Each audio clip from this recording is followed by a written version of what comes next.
नमस्कार, मी भाग्यश्री पारनेरकर आणि आकार DG9च्या आपल्या या विशेष पॉडकास्टमध्ये सगळ्यांचं स्वागत करते। आपल्याकडची नाट्य परंपरा ही खूप मोठी आहे। नाटक हा प्रेक्षक आणि कलाकार सगळ्यांचा जिव्हाळ्याचा विषय, पण कलाकार तंत्रज्ञ एवढीच नाटकाची टीम नसते। आता आपण पेपरमध्ये नाटकाची जाहिरात वाचतो किंवा नाटकाची अनाउन्समेंट होते, त्यात कलाकारांच्या नावानंतर एक महत्त्वाचं नाव असतं, ते म्हणजे सूत्रधार। सूत्रधार हा नाटकाचा एक महत्त्वाचा घटक आहे, पण फारसे सूत्रधार कधी आपल्या समोरच येत नाही, पण पडद्यामागून नाटकाची सगळी सूत्र हलवत असतात। आणि आज आपण अशाच एका नाट्य सूत्रधाराशी, नाट्यकर्मींशी गप्पा मारणार आहोत, ज्यांची नाटकातली कारकीर्द ही 5 दशकाहून अधिक आहे। आणि आज आपल्या सोबत आहेत नाट्य सूत्रधार गोट्या सावंत। नमस्कार सर। नमस्कार। मी आकार DG9 मध्ये तुमचं खूप मनापासून स्वागत करते। खरं म्हणजे हे नाव सगळ्यांनाच परिचित आहे, पण शेक्सपियरचं एक वाक्य आहे की नावात काय आहे, पण नावातच बरंच काही आहे। कारण तुमचं खरं नाव प्रभाकर सावंत आहे, हे बऱ्यापैकी कोणाला माहित नसेल, पण गोट्या सावंत म्हटलं तर हे सगळ्यांना माहिती आहे। तर या नावामागचा किस्सा काय? या नावामागचा किस्सा असा आहे की आता तुम्ही जे म्हणालात की प्रभाकर हे नाव कोणाला माहिती नाही, म्हणजे मला स्वतःला सुद्धा कोणी प्रभाकर म्हटलं तर मी मागे वळून बघत नाही, इतकं ते गोट्या। गोट्या हे नाव माझं माझ्या आईच्या आईने ठेवलं, आजीने। अच्छा। हा, म्हणजे हे आईने सांगितलं मला। आता त्यावेळेला आजी होती, मी म्हटलं माझं नाव गोट्या का ठेवलंस तू? बाकीच्यांची नावं बरोबर आहेत, भावांची नावं प्रकाश, प्रताप, प्रतिभा वगैरे। तर म्हणे नाही रे, तू काय झालं ते त्यावेळेला काही मामाकडे ज्यावेळेला तुझं बारसं होतं तेव्हा आजी बसलेली होती आणि मग आजीला विचारलं काय नाव ठेवायचं काय? देवा म्हणाले दगड, धोंड्या, गोट्या वगैरे असं ते झालं। आणि वडिलांकडचं नाव माझं म्हणजे वडिलांनी नाव माझं प्रभाकर ठेवलेलं, कारण माझा मोठा भाऊ प्रकाश होता, त्यामुळे त्यांना आवडायचं, त्यांचं नाव वासुदेव। तर त्यांनी ते गोट्या आणि मग ते गोट्या गोट्या गोट्या गोट्या गोट्या गोट्या असं झालं ते। आणि गोट्या ह्या नावाचं आज वलय आहे। त्याचं कारण असं आहे की गोट्या या नावानेच मी 70 साली या व्यवसायात आलो। म्हणजे कलावैभवचे जे मोहन तोंडोळकर आहेत, आणि सगळ्यात महत्वाचा किस्सा म्हणजे माझे वडील नाटकवाले। त्यावेळेला 50 ते 60 65 या दशकामध्ये 15 वर्षाच्या काळामध्ये जी नट लोक जमवून ते नाटकं करायचे, म्हणजे नट सगळे विखुरलेले असायचे, त्यावेळेला सिनेमाच्या ऑफर वगैरे असायच्या, त्यामुळे नाटकानं जी काही एक परिस्थिती वाईट आलेली ती आमच्या वडिलांमुळे थोडीशी आली। आणि त्यावेळेला हे मोहन तोंडोळकर वगैरे सगळे, पणशीकर वगैरे सगळे हे एकत्र, सगळे एका वयाचे सगळे। तर मी काहीच करत नव्हतो त्यावेळेला, लालबागचा जन्म माझा, त्याच्यामुळे, आणि किंग जॉर्ज शाळेचा मी विद्यार्थी, तरी पण शाळेत लक्षच नाही माझं, कसा बसा 11वी पर्यंत, आणि 11वीची परीक्षा मी दिलेली नाही। म्हणजे असा व्यवसाय मला मिळालेला आहे की जिथे कोणी माझं शाळेचं सर्टिफिकेट मागितलेलं नाही, हे माझं नशीब आहे। त्यामुळे ह्या व्यवसायात आलो। आणि दुसरी गोष्ट म्हणजे तिथे काहीच माहिती नव्हतं, म्हणजे पहिलं मी काम केलं ते एका डॉक्टरकडे, कंपाऊंडर म्हणून बाबांनी लावलेला, आणि त्यावेळेला मी 9वी 10वीला काहीतरी होतो, आणि मी नाईटला जायचो, म्हणजे ती शाळा सोडली मी, कंटाळा यायचा मला सकाळचा, म्हणून नाईटला माझा मीच गेलो आणि कंपाऊंडर म्हणून 1 महिना मी काम केलं तिथे। 1 महिना काम केलं, मला पगार का मिळत नाही आपल्याला? मी एक दिवशी आईला विचारलं पगार किती आला? तर ती म्हणाली 26 रुपये। अरे म्हणले रुपया, 1 रुपया दिवसाला, कठीण आहे म्हटलं आपल्याला। बरं त्यातलेही मला काही पैसे दिले नाही त्यांनी, आईने, ते तसेच ठेवलेले होते। तर दुसऱ्या दिवशी मला एक जखम आली, आणि ती माझ्या कंपाऊंडरने सांगितली, डॉक्टरच्या कंपाऊंडर, त्यांचा असिस्टंट होतो मी, त्यांनी सांगितली ही जखम, म्हणजे त्यावेळेला मला येत होतं, पण ती जखम बघून ना मला भयंकर असं हे झालं की अरे बापरे, कसा हात लावायचा? तर मी म्हटलं मी जातो जरा वॉशरूमला जाऊन येतो, टॉयलेट। तो जो पळालो मी तिथून, तो जखम घेऊन माणूस तसंच होता। आणि माझे वडील तिथे गेले, कसं आहे गोट्या वगैरे, ते म्हणाले अहो तो गेलाय, तो अजून आलेला नाही। मग ते म्हणाले नक्की पळाला पण। आणि मी घरी गेलो नाही, ते रात्री गेलो, नंतर वडिलांनी काय मारायचं वगैरे, ते म्हणजे मार खाणं हे माझं रुटीन होतं। म्हणजे त्याच्यानंतर मला कामदार गॅरेजमध्ये लावलं, जे पोद्दार कॉलेजच्या समोर आहे, अजूनही आहे बघा। त्या गॅरेजमध्ये मला त्या मालकाने सांगितलं, माझ्या वडिलांच्या ओळखी फार मोठ्या होत्या, ते म्हणाले याला जर कामाला लावा का, त्याला मेकॅनिक होते। मग मित्रांनी सांगितलं मी मेकॅनिक होते। मग त्यांनी मला गाडीचं खाली असं झोपून एक करायला सांगितलं, सगळे बघून जा। तर मी 9ला गेलेलो, तर त्यांनी 1ला मला बाहेर काढलं, मी खरं झोपलेलोच होतो आतमध्ये। आणि इकडे बाहेर आलो ते म्हणाले डबा खा म्हणून. तर मी डबा घेतला आणि सगळं घरी आलो. मी काही ती नोकरी करू शकलो नाही. त्याच्यानंतर मला मराठात लावलं. मराठा पेपर त्यावेळेला अत्र्यांचा, आणि माझे वडील पण मराठात होते त्यावेळेला, अत्र्यांचे मित्र सगळे एकत्र. तर तिथेच असा एक किस्सा झाला की आता मी नाव नाही घेत, ती फार मोठी माणसं आहेत ती, त्यांनी मला शिवी घातली. तर माझ्या हातात जो कप होता तोच मी फेकला. तो अर्थात त्याला लागला नाही, पण असं तो प्रवास होता. ती नोकरी गेली. वडिलांना तिथे 4 शब्द ऐकावेच लागले, पण मी नंतर सांगितलं की मला शिवी घातली म्हणून मला राग आला. तर तेवढ्या ठीक आहे ना, मोठी माणसं आहेत. त्याच्यामुळे त्या तिन्ही नोकऱ्यांमध्ये काही झालं नाही. बरं, एक अर्ध्या दिवसाची होती, एक 8 दिवसाची होती, आणि एक महिन्याची होती. मला काही मन काही रमेना. आणि या व्यवसायात आता जो तुम्ही काही 50 वर्ष 5 दशक जो उल्लेख केलेला आहे, तर हे अगदी तुला सांगतो की ह्या व्यवसायात मी चुकून आलेला आहे. मी काहीही केलेलं नाही, होत गेलेलं आहे. होत गेलं म्हणजे कसं असतं की मोहन तोंडवळकरांकडे सोलापूरला पहिला प्रयोग होता सौभाग्य या नाटकाचा. मधुकर तोरण म्हणून लिखित दिग्दर्शित. त्याच्यात ते मामा काम पण करायचे. भावनाबाई होत्या, नरेंद्र म्हणून एक नट होता, त्याचं आता नाव नाही आठवत मला, इंदुराव पाटील होते, असे मोठे दिग्गज होते, लीलाधर कांबळी वगैरे. त्यावेळेला त्यांनी मला ट्रेनला घेऊन गेले आणि ह्याला घेऊन जा म्हणे. सोलापूरला प्रयोग होता. त्यावेळेला मी सोलापूरला गेलो आणि मला माहितीच नाही मला काय काम करायचंय.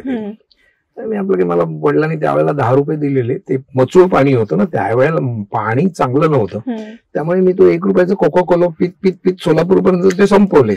जेवण आलेलं होतं, कंपनीचं होतं, पण आपल्याकडे नंतर पैसे संपलेले होते. मग आमचा एक मधु राऊत म्हणून एक बॅकस्टेज वाला होता प्रॉपर्टीला. त्यावेळेला ना चहा खरा द्यायचे नाटकामध्ये.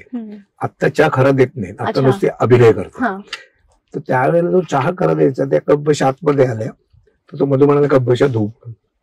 चाल, मी नाही आलोय म्हटलं कब्बशा धुवायला. हे तुला काम करायचंय? अरे बापरे, व्हायला इतकं रडू आलं. म्हणजे इतके अश्रू होते की पाण्याची गरजच भासली नाही. पण मी ते धुतले व्यवस्थित, आणि त्याच्यानंतर मला ती सवय झाली. आणि मला एक होतं, म्हणजे आज जो मी इथे बसून तुम्हाला जी मुलाखत देते, त्याचं एक होतं, मी जे काम करीन ना ते नीट केलं, म्हणजे व्यवस्थित, त्याच्याबद्दल तक्रार नाही. म्हणजे कप धुवायचा असेल ना तर तो सुद्धा व्यवस्थित धुवायचा, व्यवस्थित पुसून तो परत पेटीत टाकावा लागायचा. त्याच्यामुळे तक्रार येतं का म्हणजे दुसऱ्या दिवशी सुद्धा तो धुवून पुसून वगैरे द्यावा लागायचा. काय काय वेळेला काही करतात काही लोक, छचुगिरी करतात ना, झालं त्याच्यात कोणी लक्ष देत नाही. पण मी प्रामाणिकपणे करायचो, कारण मला एकच वाटायचं की मला असा कप कोणी दिला तर मला कसं वाटेल. त्यामुळे मी ते हळूहळू करत गेलो. आणि गोट्या ह्या नावाचा किस्सा असा आहे, त्यावेळेला डॉक्टर लागूंचं आमच्याकडे पहिलं नाटक म्हणजे काचेचा चंद्र, त्याच्यात मी रंगमंच व्यवस्था, म्हणजे तुम्ही पुस्तकात बघाल रंगमंच व्यवस्था म्हणून होतं. तर लीलाधर कांबळी हे अनाउन्समेंटला दुसऱ्या अंकानंतर अनाउन्समेंट झाले. तर डॉक्टर आराम खुर्चीत असे बसलेले एंट्रीला, म्हणजे नाटक सुरू व्हायचं होतं 3रा अंक, पण त्यांचं सगळं व्यवस्थित असायचं. जाताना असं लीलाधर गेला माईककडे आणि परत आला डॉक्टरांकडे. डॉक्टर, हे गोट्या नाव बरोबर वाटत नाहीये. तर ते म्हणाले काय नाही, गोट्या नाव नाही ना, गोट्या काय म्हणाले असेल ना ते डॉक्टरला. हे त्याला विचारा की त्याला काय आवडतं ते. आत्ताच्या जमान्यात काय झालं, गोट्या काढून टाका त्याचा ज्यूस. पण किती मोठी माणसं होती की ज्यांचा सहवास मला लाभला. आणि त्या डॉक्टरांचं मी 81, 82, 83 मध्ये पर्सनल असिस्टंट होतो, पीए होतो त्यांचा, ज्या वेळेला कलाविभाग सोडली त्यावेळेला. पण नाटकाचा प्रवास हा गोट्या या नावाने असा सुरू झाला की ते जर त्यांनी डॉक्टरना विचारलं नसतं लीलाधर कांबळेने, तर माझं नाव त्यांनी बदलून प्रभाकर सावंत केलं असतं आणि तेच राहिलं असतं. बरं, गोट्या सावंत या नाटकाचा किस्सा असा आहे, 1989 साली आम्ही एक न्यायदेवता नावाची 13 भागाची मालिका केलेली. त्याच्यात माझं नाव निर्मिती प्रमुख होतं. तर गोट्या सावंत म्हणून, तर मी म्हटलं माझं गोट्या सावंत नाव द्या. 11 एपिसोड व्यवस्थित झाले आणि त्यांनाच ते खटकायला लागले जे लोक प्रोड्युसर होते. तर गोट्या नाव काय म्हणाल नाही. तर ते म्हणाले की नाही प्रभाकर सावंत लिहायचं. तर मी म्हटलं त्यांना एकच, त्यावेळेला मला 1500 रुपये मानधन होतं 89ला, म्हणजे 19 वर्ष झालेली या इंडस्ट्री. तर त्यावेळेला त्यांनी ते म्हणाले नाही आम्हाला हे नाव बरोबर. म्हटलं एक वेळ मला मानधन देऊ नका, पण माझं नाव तेच ठेवा. तर ते म्हणाले नाही आम्ही तुम्हाला मानधन देणार, पण आम्ही हे नाव ठेवणार नाही. आणि त्या 12व्या एपिसोडला मीच बाहेर होतो. नाव आलं माझं प्रभाकर सावंत. म्हणजे जे आपण म्हणतो ना की लकी काही नाव असेल तर ते हे. म्हणजे या नावाने तो प्रवास खरं सुरू झाला. खरंच आहे.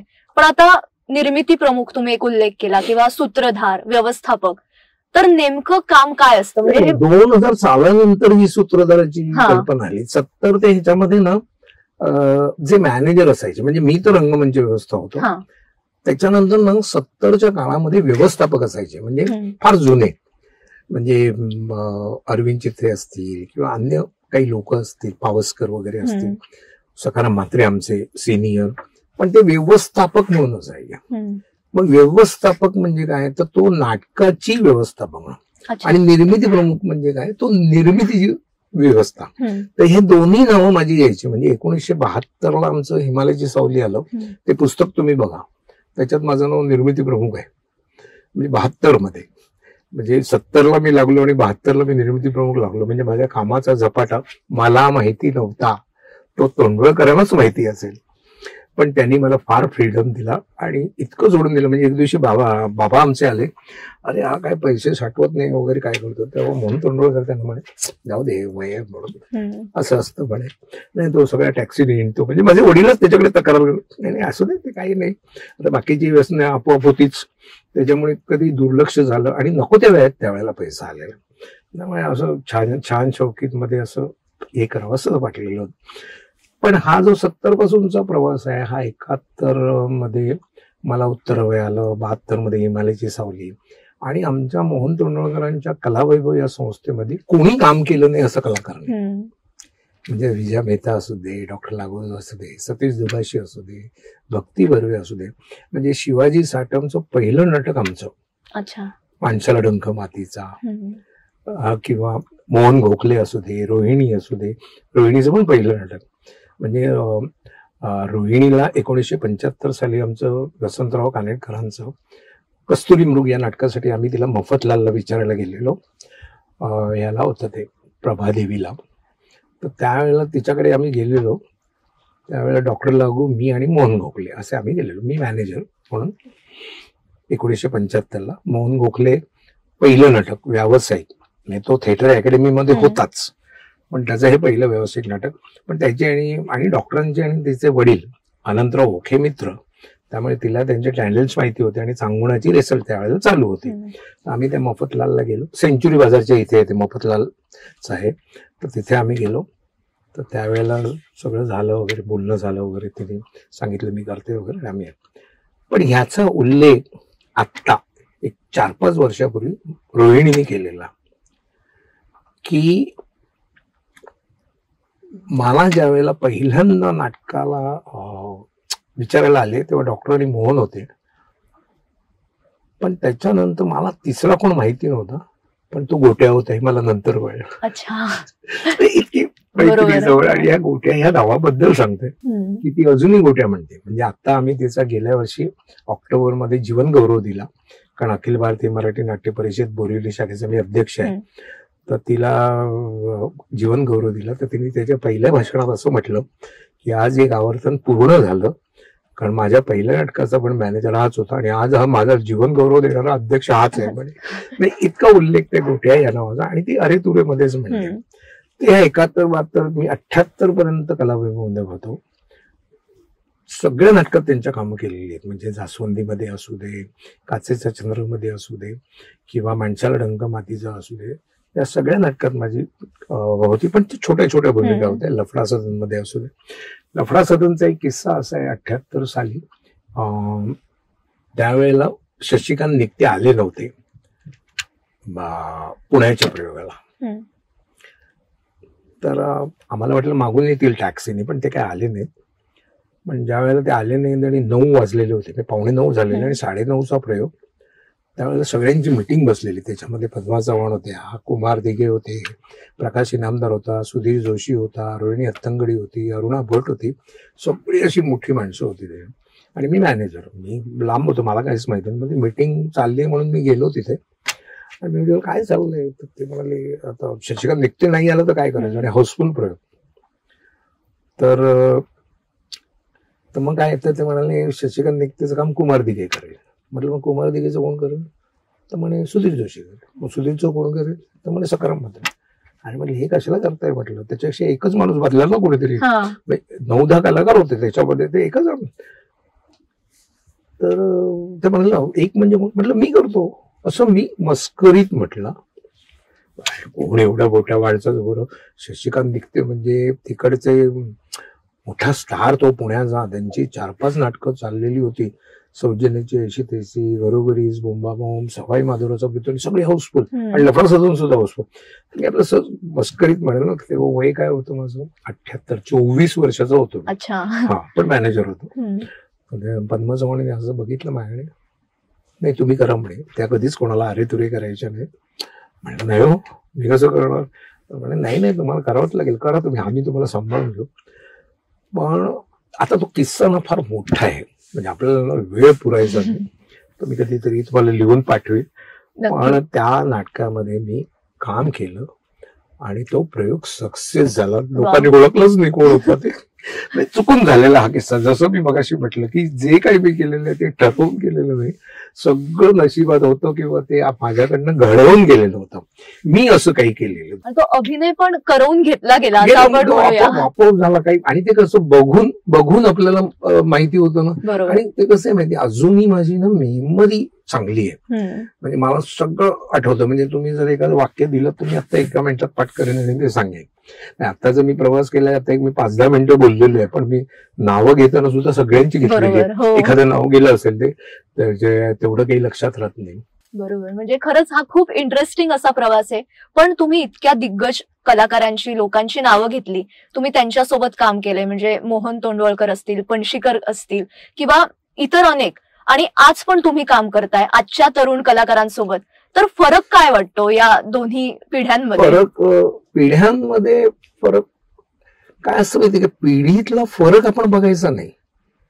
आपण जसे आपला सिनियरिटी आपल्याला येते ना, तसं आपण ज्युनियरशी जुळवून घ्यायला पाहिजे. हे नेहमी लक्षात ठेवा. आता माझा नातू आहे ना, आता तो 13वी झालाय, त्याला मी हाक मारली तर तो परत येत नाही, तो नंतर येतो. मग मी बाकीच्यांकडनं का अपेक्षा करावी? म्हणजे आपण जुळवलं पाहिजे. आज 5वी पिढी आहे माझी. म्हणजे समजा डॉक्टर लागून पासून सुरू झाली, सतीश दुभाषी वगैरे, त्याच्यानंतर प्रशांत दामले, त्याच्यानंतर संजय मोने, त्याच्यानंतर आनंद इंगळे किंवा आता हे प्रसाद खांडेकर वगैरे. आणि माझ्याबरोबर काम नाही केलं असं कुठचाही कलाकार किंवा ऍक्ट्रेस नाहीये. म्हणजे मला ते आठवण करून देतं, काका मी ह्या नाटकात होतो. हे माझं यश असेल ना, तर मी मध्ये सुद्धा म्हटलं की मी 5व्या पिढीबरोबर काम करतोय म्हणजे मी बदललेलो आहे, त्यांनी का बदलावं? आता आपण कसं म्हणतो, अरे ह्या कोण होता, हा माझ्यासमोर, असं नाहीये, तो मोठा.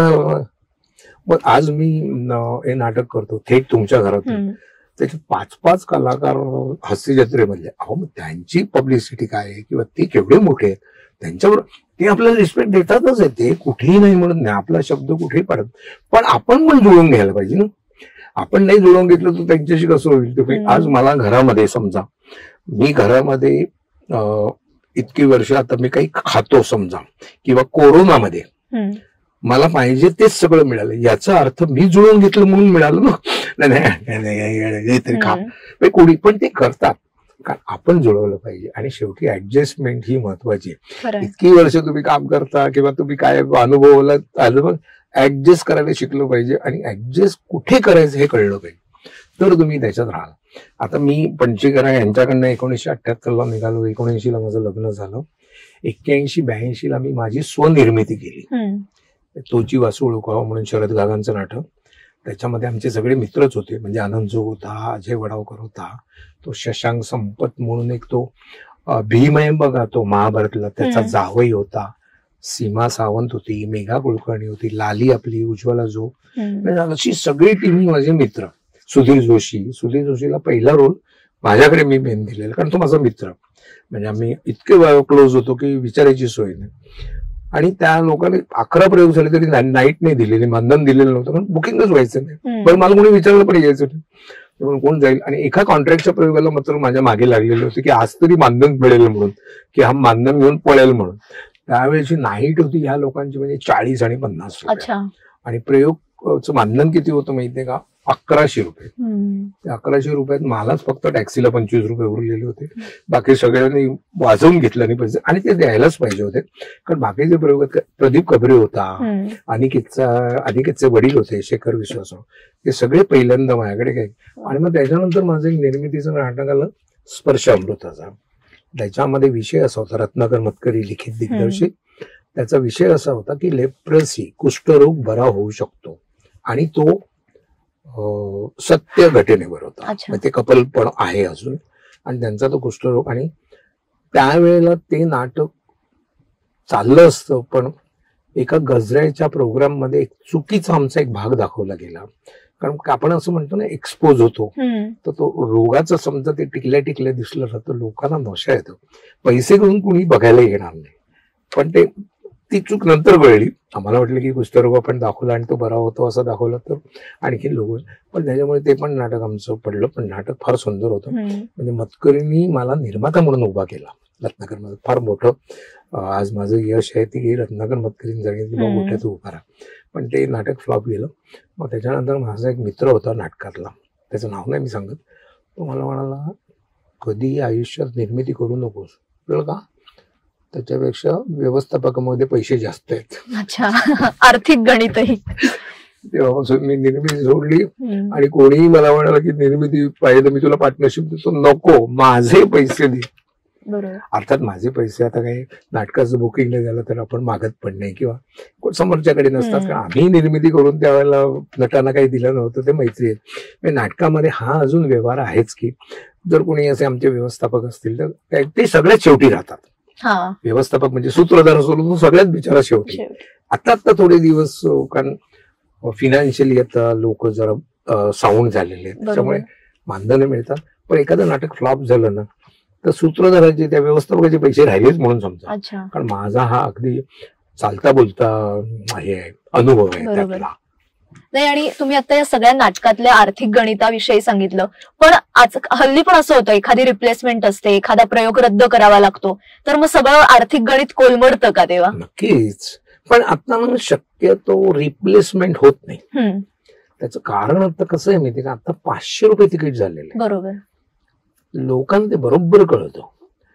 पूर्वीचं काय होतं, पूर्वीचं ना एंटरटेनमेंट म्हणजे करमणुकीचं साधन हे फक्त नाटकच होतं किंवा सिनेमा होता आपला मराठी.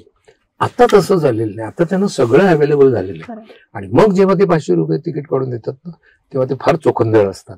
त्यांना गृहीत धरून चालत नाही. म्हणजे आता एका नाटकाचं मी सांगतोय, सेलिब्रिटी नाटकामध्ये, नाव नाही घेत नाटक, सेलिब्रिटीमध्ये हाऊसफुल चाललेलं नाटक, पण त्याच्या रिप्लेसमेंट करत गेलं तसं तसं ते बुकिंग उतरत गेलं.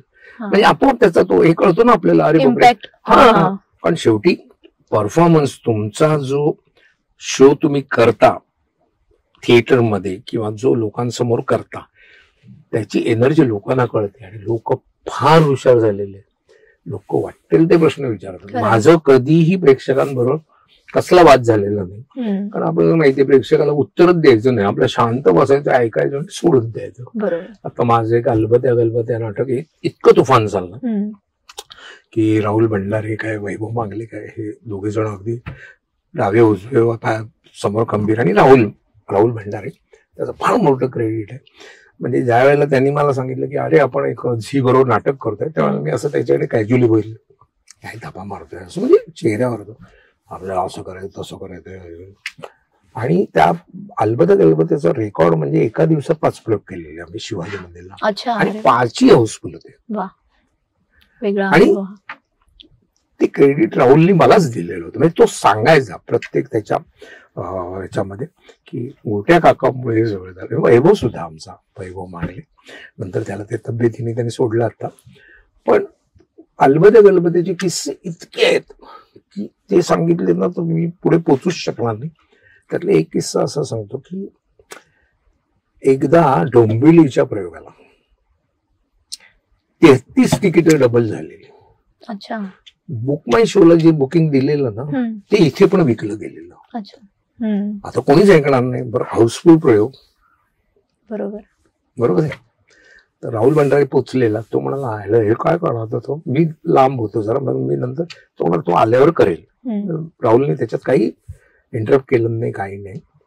डोंबिवलीला मी पोचलो, तोपर्यंत मला फोन आलेला की 33 तिकीट आहे डोंबिवली. म्हटलं बरं ठीक आहे बघू, कारण आपण आपल्या गाडीतनं काय सांगणार, ते तिकडे जाऊनच करावं.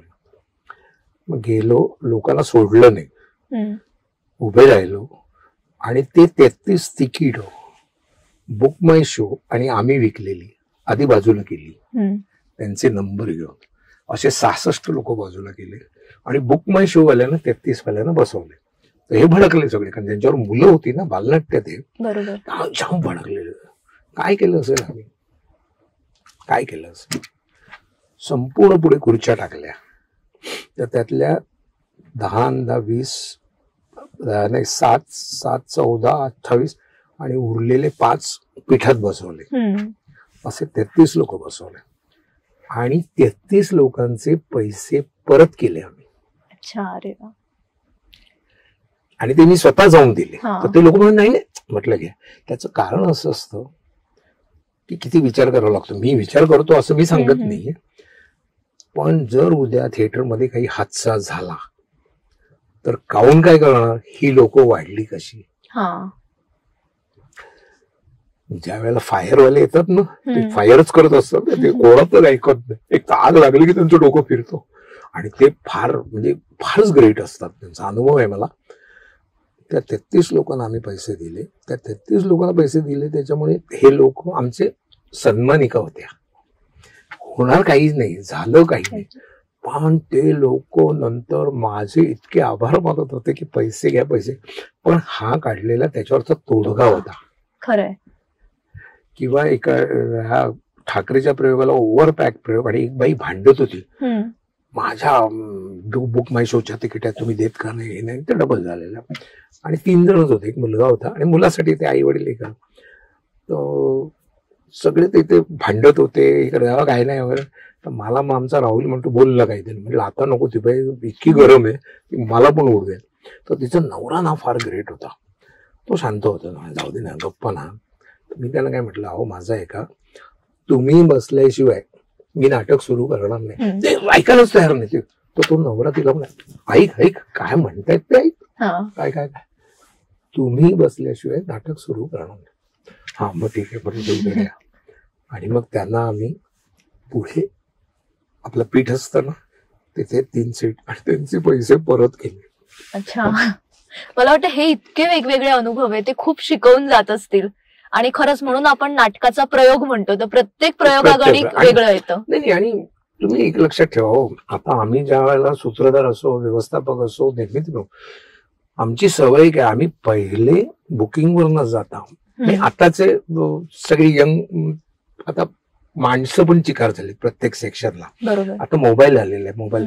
तरी सुद्धा मी जर गेलो ना माझ्या नाटकाला, आता जरी गेलो तरी मी पहिला आज जातो, लाईटवाला आलाय का, प्रॉपर्टीवाला आलाय का, सेटिंगवाले आलेत का, म्युझिकवाला आलाय का, साऊंडवाला आलाय का, मेकअप पण आलाय का, कपडे पण आलाय का, आणि कलाकार कोण कोण आलेले. म्हणजे एकदा मी प्रयोगाला नव्हतो अल्बतेजा, तर हिरोईन आलेली नव्हती आणि 2 बेल दिले होत्या. आणि नंतर मी आलो, म्हटलं ती काहीच नाहीये, म्हटलं श्रद्धा अडकलेली कुठेतरी ट्रॅफिक मध्ये, पण हे 2 बेल देऊन तयार झाले. म्हटलं असं होत नाही ना, म्हटलं हे सुद्धा लक्ष ठेवायला पाहिजे ना. आता हे काम माझं नाहीये, ऍक्च्युअली त्या स्टेजवरचेच आहे, पण त्याच्याकडनं आपण किती अपेक्षा करणार, तर त्याची नसेल बुद्धी, तर आपण करा ना, मग आपण कशासाठी आहोत. एक लक्षात ठेव, मी तुला भाग्यश्री सांगतो, कोणीही शिकवत नाही, आपण शिकायचं. अनुभव नाही, मी काय शिकवणार, आता सर असतात आपले, ते फळ्यावर लिहितात ना, आपण शिकतो. खरंय, आपण कितीही सांगितलं तरी तो समोरचा शिकेलच असं नाही. मग त्यांच्यापेक्षा आपण गेलो तर आपण बघितलं तर काय, आपल्याला काही कमीपणा नाहीये, पण आपलं एक लक्ष राहतं प्रत्येक ठिकाणी. म्हणजे एखादा बेल द्यायची असेल तरी मी सांगतो बाबा बेल द्या, कारण तेवढे वाजलेले. म्हणजे विक्रम गोखले म्हणायचे, काही असलं नाटक कितीचं आहे, 3:30, मग 3:30ला पहिले बेल द्या, नाटक 4ला सुरू करा. हे सगळे दिग्गज माझ्याबरोबर काम केलेलं असल्यामुळे त्यांचा अनुभव माझ्याशी फार दांडगा होता. म्हणजे मी त्यांना सिनियर, म्हणजे पोस्ट वाईज मी त्यांचा मॅनेजर, ते आमचे नट. पण काही काही गोष्टी विजया मेहतांसारख्या किंवा तालमी कशा करायच्या, कसं वेळेवर यायचं वगैरे, मी कधीच वेळेवर गेलेलो नाही. त्यामुळे मी नट म्हणून जरा थोडंसं मागे राहिलो, ऍक्च्युअल मी नट म्हणून होतो. पण पणशीकरांकडे ही मला सगळी संधी मिळाली, कारण मी त्यांच्या टोमिनोज मध्ये जज करायचो त्यांच्याबरोबर. अच्छा. आणि मी नसलो की ते प्रयोग पण करायचे नाहीत. आणि मी त्यांचा मॅनेजर होतो. ऍक्च्युअल मॅनेजरला जास्त नाईट होती आणि नटाला कमी होती. आता बाबा ऐकणार नाहीये, पण कोणीतरी जान्हवी वगैरे ऐकेल, त्यांची मुलगी. पण मॅनेजरला तिथे मॅनेजर म्हणजे कोणतरी आहे. नट म्हणजे आता समजा मॅनेजरची नाईट म्हणजे 75 असेल तर नटाची नाईट 50 रुपये. काय ह्याला काय अर्थ ते नाही घ्यायचे. म्हणजे एक किस्सा असा आहे की अलिबागला का कुठेतरी पेनला आमचा इथे उसळला मृत्यूचा प्रयोग होता. आणि त्या प्रयोगामध्ये बाबा तर औरंगजेब करायचे, मी शेरखान करायचो. म्हणजे मी संभाजीला पकडायचो. हा, आता नाव नाही आठवण, शेरखान असेल त्या. तर माझ्याबरोबर तो किरकिरे होता, जितेंद्र किरकिरे, आत्ताचा जो गीतकार आहे बघ, त्याचा काका स्वानंद किरकिरे, तो माझ्याबरोबर, आम्ही दोघे जण असं. आणि संभाजीला पकडण्याचा ज्या वेळेला योग आला ना, त्यावेळेला मी फक्त ते मूठ अशी धरलेली होती, आतमध्ये तलवार नव्हती. मला एक तर ते कपडे घालून इतका घाम यायचा, मला नकोच वाटायचं. सगळं मला नकोच आहे. मला मेकअप पण करायचे नाही, फक्त इथे ते हे करतात नमाज पडताना जो हे होताना एक धाग असतो तेवढा काढायचा. आणि मी त्या याच्यात दिसायचो. कधी फोटो पाठवून तुला नसला तर बघतो मी बाहेर. तर विदाऊट तलवार मी संभाजीला अटक केलेली. बोल. अच्छा. संभाजी कोण होता? आमचा नंदू केतकर. तो माझ्याकडे मॅनेजर म्हणूनच पाहायचा. आणि मी काय काय बोलेन ते. आणि तो सरेंडर झाला वगैरे. हे ना लक्षात कोणाच्या आलं माहिती, त्या नाटकामध्ये इतिहास वळाला मृत्यूमध्ये गणोजी शिर्केचं कॅरेक्टर उदय पौडवाल करायचं. उदय पौडवाल कोण? अनुराधा पौडवालचा दीर, अनिलचा सख्खा. त्याच्या लक्षात आलं सारा गोट्याने तलवार घेतलेली नाही आणि नुसता तिथे डायलॉग वगैरे बोलून वगैरे सगळं. हा किस्सा कशावर ना आलाय? नटाची नाईट आणि व्यवस्थापकाची नाईट याच्यावर हा किस्सा सांगा. तर त्याने पंतांना सांगितलं गोट्याने आज तलवार घेतली नव्हती आणि त्याने विदाऊट तलवार संभाजीला पकडलंय, मग त्याला जर छापा. आमचे बाबा म्हणजे काय थोरच होते ते. त्याचे मेकअप काढत बसले. काय रे तलवार काही घेतली नाहीस? म्हटलं नाही. म्हटलं मला ते 125 रुपयात परवडत नाही. म्हटलं ते नंदू त्यांचा पुतणा आहे मॅनेजर, याची 150 कर रे. इतकी मोठी माणसं होती, कुठेही चिडले नाहीत काही नाही. कारण त्यांचं म्हणणं करतायत ना, करू दे ना. आणि कमी आहे तर त्याला वाढवा. दुसऱ्या तिसऱ्याने झापला असता. पण बाबा म्हणजे एवढे आमचे मोठे होते आणि त्यांच्यामुळे आम्हाला ते काम करण्याची किंवा त्यांच्या बरोबर काम करण्याची संधी मिळाली. आणि त्यांनी कधीही नाही, ते आम्हाला घेऊन जायचे बरोबर. म्हणजे आता मी जज करायचो ना त्यावेळेला ते इतके खेळवायचे. आता ते तो मी नव्हेच नाटक, ऍक्च्युअल ते आरोपी, मी जज, तरी सुद्धा मी घाबरायचो. का? तर मी त्यांचा मॅनेजर आहे म्हणून. एक दिवशी मला दिनेश कोयंडेला ओळखतेस तू? दिनेश कोयंडे आता ह्याच्याकडे आहे, तो होता म्हणजे आपल्या महेश कोठारेकडे. ते नाव वाच कधीतरी. तो वकील करायचा सरकारी. मला एक दिवशी दौऱ्यात म्हणाला, काय हो काका एवढे घाबरता कशाला बाबांना? अरे मला काय निर्माते आहेत म्हटलं. कोण त्यांना बोल? अहो तुम्ही जज आहात. जज म्हटलं काय? अहो तुम्ही जज आहात. अहो तो आरोपी आहे, तो फालतू आहे. असं होय?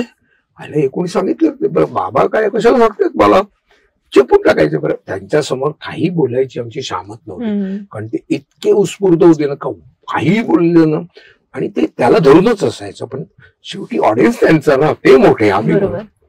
एक दिवशी असं किस्सा झाला की एक वाक्य होतं त्यातलं, नाव काय तुमचं? ते म्हणते सुनंदा धातर, त्यांचीच मुलगी करायची जान्हवी. आणि मी जे जिथे बसले ते तिथून तिला प्रश्न विचारला, काय शिक्षण काय झालं तुमचं? ते म्हणाले मी BA आहे. तर ते काय करायचे? आरोपी जज्जेची टेर उडवायचं. ते माझ्याकडे बघायचं आणि म्हणाले बाई BA आहेत. तो मोठा आशा यायचा.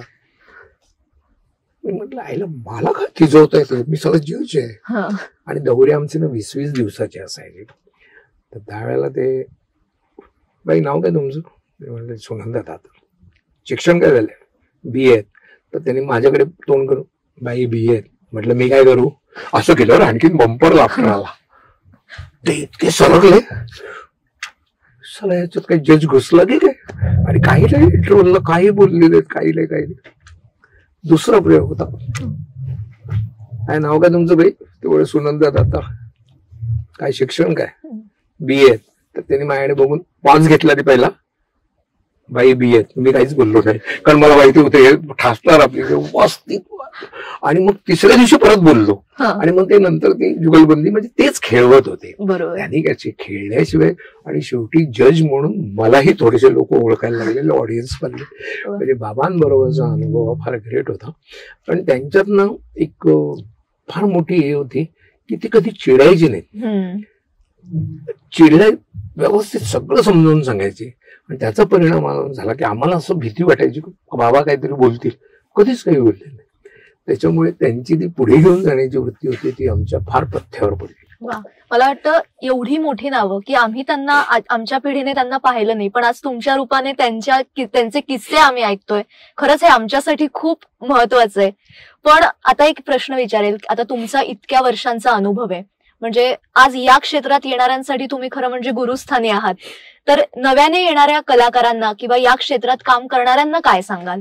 नाही, मी त्यांना एकच सांगतो, म्हणजे आताची जी पिढी आहे किंवा याच्या अगोदरची किंवा हे जे प्रायोगिक हौशी हे सगळे लोक येतात, तुम्ही त्या मुलांना विचार, ती मुलं सगळी मी त्यांना जेव्हा तारीख पाहिजे असते किंवा काही मदत करायची असते त्यावेळेला ते मला विचारतात की मानधन किती तुमचं.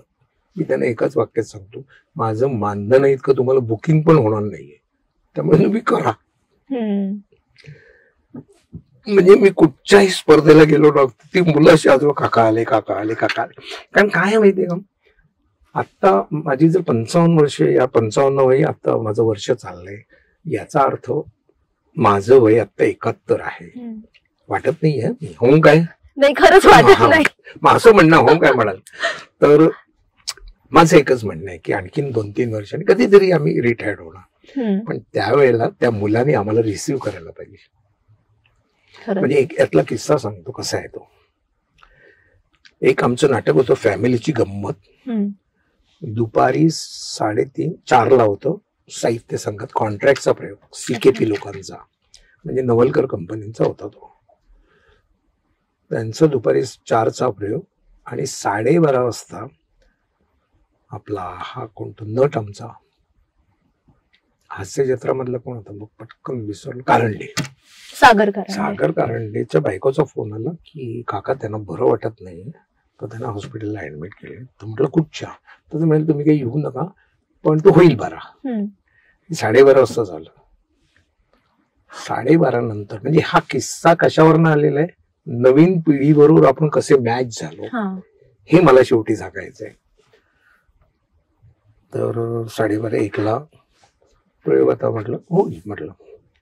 आणि हरी पाटणकर आमचा जो एक सूत्रधार आहे, आमचा एक व्यवस्थापक आहे, त्याच्या मुलीचं लग्न होतं DMCला त्या दिवशी. तर परत 1 वाजता मी फोन केला त्याच्या बायकोला, म्हटलं काय आहे? नाही होईल तो बरा. आणि म्हटलं मग 1:30 वाजता तिला सांगितलं की काय होतंय काय, तर ती म्हणाली त्याला छातीत थोडंसं, म्हणजे ते ऍसिडिटी असते ना, रात्री तुम्ही आलात प्रवासावरनं, दुसऱ्या दिवशी झोपलात नाही, सकाळी 6 वाजता पण. तर म्हटलं डॉक्टर काय म्हणतात? नाही डॉक्टर म्हणतात होईल म्हणून. म्हटलं नाही त्या डॉक्टरांना दे फोन, मी बोलतो. तर ते म्हणजे नाही तसं. मग म्हटलं प्रयोग कॅन्सल करूया आपण, कारण काय असतं उद्या काही झालं तर त्याच्यापेक्षा आहेत. मग सागर बोलला, म्हटलं सागरला म्हटलं काही काळजी करू नको, आराम करा ना, एखादा प्रयोग कॅन्सल झाला म्हणून काही होत नाही, ते आपण बघू काय करा. आणि हे 1:30 वाजता आहे, 4चा प्रयोग आहे, लक्षात ठेवतो.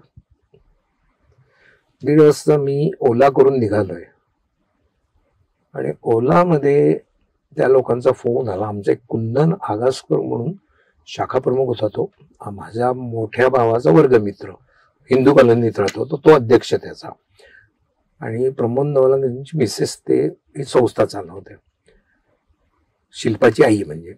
तर त्या लोकांचं म्हणणं आहे की कुठच्या तरी नाटक करा तुम्ही. म्हणलं असं कसं शक्य, काहीतरी करा, आम्हाला माहिती नाही, आम्ही सगळे इथे आलेलो, आमचं 3:30ला फंक्शन सुरू होईल. तर तोपर्यंत मी बोलत होतो. म्हटलं ठीक आहे, मग हे नाटक ते नाटक करून मी वासूची सासू हे नाटक माझ्या लक्षात आलं की हे एकमेव होऊ शकतं, कारण त्याच्यातला एक कलाकार होता अमोघ म्हणून, तो आमच्या फॅमिलीच्या ह्याच्यातून. मग त्याला फोन केला, अरे होईल का रे बरोबर, तो म्हणला होईल म्हणून. तर नैना आपटी नेमकी ऑस्ट्रेलियावरनं आलेली होती सकाळी, आणि भडसावळे म्हणून निर्माता होता, त्याने तिला फोन केला तर ती म्हणाली नाही रे नाही ते. तर तो मला म्हणाला नैनाबाई जरा, म्हटलं मी फोन करतो. नैना त्यानं मी फोन केला, म्हटलं असं असं ऐकलं, ओके ओके येते मी. आणि अशी सगळी जुळवाजुळव झाली. सेटिंगवाला म्हणजे सूत्रधाराचं काम काय ते मी तुला सांगतो. सेटिंगवाल्याला फोन केला, सुरेश सावंत म्हणून, त्याला म्हटलं मी की सेट तयार आहे का, आहे. म्हटलं मग टेम्पो भरायला लाग, मी सांगेन त्यावेळेला निघ, नाही तर आम तिकडे जायचं आणि मला टेम्पोचा भाडा लावायचा, पण तो प्रोड्युसर तर काही देणार नाही. तर तो तयार झाला, त्याने सगळं केलं. किती वाजले तोपर्यंत, काहीतरी 1:30-2 वाजले तोपर्यंत. 1:30ला सगळ्यात निघलं, तोपर्यंत मी आपला ओलातच होतो. सगळं झालं आणि त्याच्यातली एक मुलगी अडकली, संजना पाटील नावाची, प्रायोगिकला. तर तो अमोघ म्हणाला तिचं ना रवींद्रला ना कॉम्पिटिशन आहे, स्पर्धा आहे कुठची तरी उंबरठ्याने वगैरे आयोजित केलेली, त्याच्यामध्ये ती काम करते आणि तिचं 4ला आहे. तर तो म्हणाला की 4:30ला संपेल आणि ती येईल. तोपर्यंत मी लग्नाला पोचलेलो होतो. तोपर्यंत सेटिंग निघालं. सेटिंगवाल्याला सांग मी काय केलं असेल, तिकडचे जे मॅनेजर आहेत ना साहित्य संघाचे, रोहिदास, त्यांना म्हटलं असं असं प्रयोग करतोय, तू फक्त ना टेम्पो जातानाचं ट्रॅफिक क्लिअर करून ठेवते गल्लीतलं, कारण नाही तर टेम्पो आतमध्ये जात नाही. साहित्य संघ बघितले नाही, आम्ही जाऊन बघ, तिथे टेम्पो जाणं म्हणजे सॉलिडच. म्हणजे तर त्यांनी ते ट्रॅफिक क्लिअर केलं, सगळे स्कूटर वगैरे लावून, त्यामुळे टेम्पो तो आतमध्ये गेला. टेम्पो आतमध्ये आला नसतं तर नाटक झालंच नसतं, गेला वगैरे. आणि माझं इथे लग्न संपलं, मी 3:30-4:45 रवींद्रला गेलो. मी म्हटलं मी तिला घेऊन येतो, लपडत नव्हतं. तर तिथे गेलो तर संजना पाटील ती कोणाला माहिती नाही, काय नाही, मला त्या ग्रुपचं नाव माहिती नाही. मग माझ्यावर एक राकेश म्हणून होता शासनाचा, तो आम्ही वर गेलो तिथे. तर त्या प्रायोजकांनी मला अडवलं. ते म्हणाले अहो यांना अडवू नका, तुम्ही यांना ओळखत नाही, हे कुठे सावधा. अरे अरे मजा. मग तिथे भरत सावले किंवा अशोक कुलकर्णी असे जज होते, त्यांचे म्हटलं त्यांना मी भेटलो. म्हटलं असे अशी एकांकिका आहे, ती लवकर घ्या. तर ती म्हणाली ती 6 वाजता आहे. म्हटलं अरे असं शक्यच नाही. म्हटलं तिने 4 वाजता सांगितलं. मग त्या ग्रुपवाल्यांना बोलवलं आम्ही, ग्रुपवाल्यांना बोलवलं. ते म्हणाले नाही नाही आता नाही होणार, हे नाही होणार. इन द बिटवीन एकाने मला कानात सांगितलं काका त्या संजना पाटीलचा रोल ना ह्याच्यात 3 मिनिटाचाच आहे. कसं नाटक होण्यासाठी कशा गोष्टी आपल्या घडत जातात, म्हणजे ज्या माझ्या आयुष्यात घडल्या तशीच ती घडली. चुकून ती मुलगी आली नसते आणि तो प्रयोग अर्धवट बंद झाला असता. आणि म्हणलं अरे बापरे. मग तो असिस्टंट आला, तो डायरेक्टर माझ्या समोर यायला कधी, विजय पाटील मला वाटते त्याचं नाव, तो यायला तयार नाही. असिस्टंट आला, म्हटलं अरे 3 मिनिटाचे सोड ना. मी विचारतो, तो डिरेक्टरला गेला, विचारलं तुम्हाला घेऊन जा म्हणून. तिची रिप्लेसमेंट झाली. तिला घेऊन येऊन मी खाली 4:30 वाजलेले. आणि हे लोक गदडे, हे प्रोड्युसर, हे नट सगळे नाटक सुरू करून बसलेले. जर मी ह्या मुलीकडे गेलो नसतो तर हिला काही न्यायला माहिती नसतं. बरोबर. आता त्यांना काय माहिती आहे येणार आहे, म्हणजे इतकी कॅज्युअली. म्हणजे मी कॅज्युअली घेत नाही कधी. मी जर स्वतः जात नाही तरी ती मुलगी येत नाही, कारण तिला माहितीच नव्हतं. तिला वाटलेलं 4च आहे, म्हणजे ती 6च आहे म्हटल्यानंतर कॉम्पिटिशन साठी ती तुमचं प्रोफेशनल नाटक सुद्धा करणार नाही. कारण ते एक भूत असतं ना, आम्ही असं करतो तसं करतो. मुलं म्हणजे ती इतकी हे असतात. तर तिला मी घेऊन टॅक्सीत बसलो. त्याला म्हटलं एल्फिस्टन चलो. एल्फिस्टनला कुठचा टॅक्सीवाला येत नाही. माझा काय येतो सांग, 100 रुपये देत आहे, एल्फिस्टन चलो. त्याचा काका पण येईल ना. ही सुद्धा हे समय सूचकता आहे ना, ही माझ्याकडे आहे असं नाहीये. तू सांग तुमच्याकडे आहे आहेच. तर गाडी काढली, बसलो आम्ही तिथे. त्यातले को आर्टिस्ट सुद्धा होता त्या नाटकाला. गाडी काढली आणि माझ्या मनात काय आलं, म्हटलं चलो आपण चंदनी रोड स्टेशन जाएंगे. मी त्या टॅक्सीवाला सांगतो तुम्हाला जितना भाड़ा होगा ना उससे डबल देगा, लेकिन 15-20 मिनिट में जाना मागता. कारण रविवार होता, फार म्हणजे महत्वाची गोष्ट, ट्रॅफिक नव्हतं. तो तुम्हाला चलो लेके जात आहे. आणि तू बिलीव्ह करतेस, ह्यांनी नाटक सुरू केलेलं मला माहिती नाही, कोणाचा संपर्क नाही. आम्ही त्या चंदनी रोड स्टेशनला ह्या साईडला उतरलो. तिकडून तिला धावत पाठवली. मी त्याला 500 रुपये दिले टॅक्सीवाल्याला, तो पण खुश. ती गेली, नाटक सुरू होतं, तिने त्याच कपड्यावर एंट्री घेतली आणि त्याची एंट्री आलेली होती.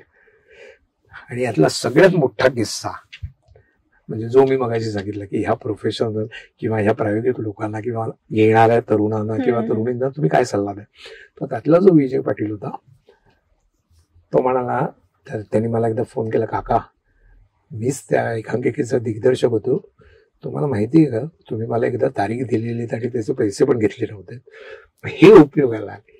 आपण मानधन घेतलं नाही अशी ही मुलं उपयोगाला आली. हा जो रिस्पेक्ट आहे हा कायम राहावा हे माझी इच्छा आहे. पैसे मिळतच राहतात. आणखीन एक सांगतो, जसं माझ्या वडिलांनी त्यावेळेला सांगितलं ना, पैसे हे सगळ्यात शेवटी मिळणार आहेत, तो करत राहा. आणि सगळ्यात महत्वाचं, तू जेवढी मेहनत करशील ना ती स्वतःसाठी करतील. लक्ष्मी यायची असली ना तर ती नशिबात कुठून यायचे, त्याच्यासाठी मेहनत करावी लागत नाही. संजय मुनेचं वाक्य आहे की जर सॉलिड पैसे मिळणार असतील मेहनत करून तर मग हमाल मोठे व्हायला पाहिजे. असं एक संजयची सायकोलॉजी आहे की तो काही वाटेल ते बडबडतो असं आहे. पण नाही, खरंच म्हणजे मी सुरुवातीला म्हटलं की नाटकाच्या म्हणजे पडद्यामागे सूत्रधार सगळी सूत्र हलवत असतात, ते काय हे आज कळलं. आणि किती जोखमीचं किंवा किती तणावाचं किंवा तणाव न घेता सगळं शांतपणे करण्याचं हे काम आहे. आणि तुम्ही इतक्या वर्षापासून करताय, इतक्या मोठ्या लोकांसोबत करताय. मी सुद्धा 2 मिनिटं तुमचे सगळे अनुभव फक्त ऐकते, कारण मलाही खूप शिकायला मिळतंय खरंच. आणि तुमच्याशी बोलण्यासाठी मला वाटतं एक एपिसोड हा खरंच कमी आहे. आपण अशा खूप गप्पा मारू, कारण प्रत्येक किस्सामधून काही ना काही शिकायला मिळतंय. आणि आज तुम्ही इथे आलात, आमच्याशी इतकं छान बोललात, त्याबद्दल खरंच खूप छान वाटतंय. लफडा सदनचा किस्सा ना तुला ऑडिओ करून नक्की नक्की संपूर्ण किस्सा, इतका मोठा किस्सा आहे तो. आणि त्याच्यात रोहिणी अत्तंगडी होती. रोहिणी अत्तंगडी त्यावेळेला एवढी स्टार नव्हती, नंतर ती स्टार झाली. पण आमची मैत्रीण ती, सुधीर होता किंवा कुमार दिघे, या सगळ्या नटांबरोबर. पण मला जर तो जो रोल केला त्यासाठी आता पद्मा ताई आमच्या नाहीयेत, आपल्यात नाहीयेत, पण त्यांचं फार मोठं योगदान होतं. आणि त्यांनी त्यावेळेला, नंतर मी त्या ऑडिओमध्ये बोलून दाखवेन की त्यानंतर त्यांनी मला कंटिन्यू करायला सांगितलेलं. वा, म्हणजे खरं. पण मग तुम्ही पुढे अभिनय का नाही केला किंवा काही भूमिका का नाही केल्या? ते हे मॅनेजमेंट इतकी जोरात होती, आपल्याला माहिती होतं की चला हे नट लोक मॅनेजरच्या हाताखाली असतात, मग आपण मॅनेजर होऊया, म्हणजे नट आपल्या हाताखाली, हात डोक्यात, बाकी काही नाही त्याच्यामध्ये, की कोणाच्या हाताखाली काम नाही करायचं असं वाटायचं. असं बरोबर. पण नाही, तुम्ही नट म्हणून तर आम्हाला आवडले असताच पाहायला, पण ही जी काही भूमिका तुम्ही सांभाळता ती खरंच खूप महत्वाची. आणि तुम्ही नक्की मला तो सगळा किस्सा सांगा, मी प्रेक्षकांपर्यंत पण पोहोचवेल. खरंच खूप छान वाटलं तुमच्याशी बोलून. आणि आमच्या राजकारणाच्या भाषेत जसं युती आघाडी आपण म्हणतो, तसं तुमच्या बाबतीत म्हणावं असं वाटतं की नाटकाशी तुम्ही युती केली, पण अनेक आघाड्या तुम्ही इतक्या छानपणे सांभाळल्या आहेत, असं मला खरंच म्हणावं असं वाटतं. आणि खरंच खूप खूप धन्यवाद, तुम्ही इथे आलात, आमच्याशी गप्पा मारल्यात. खरंच प्रेक्षकांना सांगायला आवडेल की सूत्रधार आपण वाचतो, पण नक्की काय असतं, कारण नाटकाच्या मागे सुद्धा एक नाटक घडत असतं, हे आज या निमित्ताने कळलं, या अनेक किस्स्यांमधनं कळलं. कारण हे किस्से कधी आपल्यापर्यंत येतच नसतात, कारण हे पडद्यामागचे कलाकार कधी आपल्या समोर येत नाही. पण आज तुमच्याशी बोलल्यामुळे ते सुद्धा कळलं, त्याबद्दल धन्यवाद. आणि मला खात्री आहे की आपल्या सगळ्या प्रेक्षकांना आजचा हा विषय, आजच्या या गप्पा नक्कीच आवडल्या असतील. तुम्हाला काय वाटलं ते नक्की कळवा. आणि अशाच एका पडद्यामागच्या कलाकारासह आपण पुन्हा भेटणार आहोत आणि खूप गप्पा मारणार आहोत. पण तोपर्यंत स्वतःची काळजी घ्या आणि पाहायला विसरू नका आकार DG9. नमस्कार.